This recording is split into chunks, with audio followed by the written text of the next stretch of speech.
Today, we're going to be taking a look at how you can use views within SQL. And I'm going to show you guys how you can create your first view, alter it, delete it, and then use your view as part of a larger query. Now, some people get a little bit confused the differences between a view and also a stored procedure. I have a full video on this channel going over stored procedures, but a TLDR, a stored procedure does allow for parameters where a view does not. But with your view, you can go and actually use it again as part of a query where your stored procedure does not allow for that. With that in mind, I'm going to jump on my computer and we're going to start building out a view.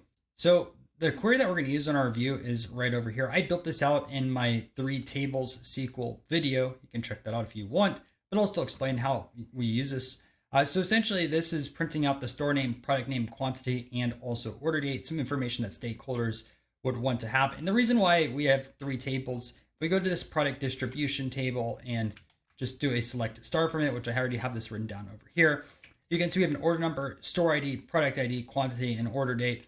It's not that good specifically. And the reason why is store ID, well, it's an integer, but we don't know what store by looking at this. And product ID, same thing, right? Integer. It links to these tables over here, which is store info and product info, but just not a lot of substance there. Instead, if we take a look at this query, you can see specifically the store, the product, quantity, and order date. Only thing I might add in there is the order number, which I'll just add that in here just for this video. And that's just going to be pd.order number like this. And then if you run that again, you can see how this is specifically built out with 20 orders. But objective is really to create a view because we don't want to have this query all the time. And we're going to also run some SQL queries on this view that is created. So all we need to do is put create, which is all capitalized, and then view, which I always put all capitalized as well. And let's think of it just a name as there. I'm going to say store orders like this. And then we're going to have as, and then you're going to have all this below. So create view, store order as, and then you can see this over here. Now let's give me a red. And the reason is we can't have 2 select statements in here. So if we just comment this out specifically, that will go away. And then we execute this and it says commands completed successfully, which is good, right? Now, if you want to see where this view is located at, just go over here to Object Explorer. I have a YouTube database. We go under views and you can see DBO store orders. And if I wanted to select top 1000 rows, you can see all of this over here, which is cool to see. Now I'm going to show you how we can drop. So it doesn't need to be specifically even this window. If I do a new query, we can just put over here, drop view if exists. And then I can just do DBO dot store orders. And then you can see commands completed successfully. If we go over here and refresh, right, it's still here. But if we do select top 1000 rows, invalid object name, stored orders does no longer exist. So we're going to go back over here and we're going to rerun this and it's back to working properly.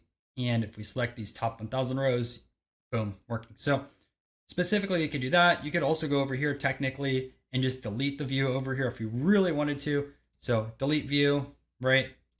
Click OK. Now that view is gone, but I want to have this view again.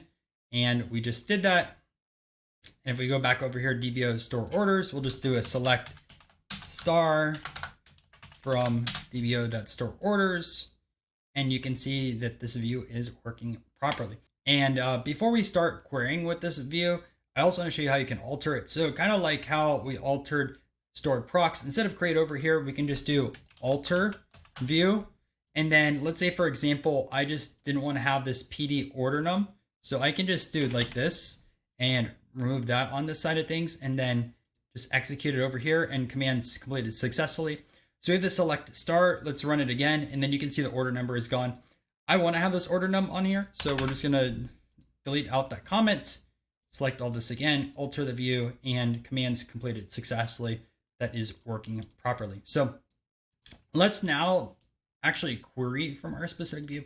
So now what this does is this goes over here and runs this whole query, but it's all just as dbo.store orders. Let's say, for example, I wanted to dive down and see all orders that have quantity more than 5. So I can just go over here where quantity is greater than 5, right? And you can see that there was 6 total orders, that the quantity was greater than 5, which is cool, right? I could also have a aggregate function if I wanted to. So let's just have total order quantity by store name. So let's say I have store name like this, and then we'll just do a sum in the quantity, right? And I'll say quantity like this. And then instead of this where, we're going to do from group by and then quantity. Oh, sorry. Group by and then put store name. So that over here, execute that, and then the 5 shops are over here. So essentially, like any other table in a database, you can query from it, you can aggregate, you can do whatever you want. But the backbone of this virtual table is this query right over here. And lastly, I do want to show you guys as well, because it's kind of important. You can't actually do an order by in a view. So if I want to do order by, and let's say I want to do order num descending, so that way we have 20 first, watch what happens. So if I go over here and execute this, it says the order by clause is invalid in views inline functions. So anytime you want to have an order by after a view, you're going to have to do it specifically over here like we would do with store orders. So if I do a select star, once again, watch this. So you have all this, and then let's say order by order num descending like this. And you can see we can add the specific order by on that side of things. So can't put it directly in a view, but you can put it outside once you have that view called sort of like a table. Hope this video is helpful. If it was, make sure to subscribe to the channel, as it does help it grow. By the way, I mentioned stored procs a little bit earlier. Well, I have a full video right here, and you should really watch that next.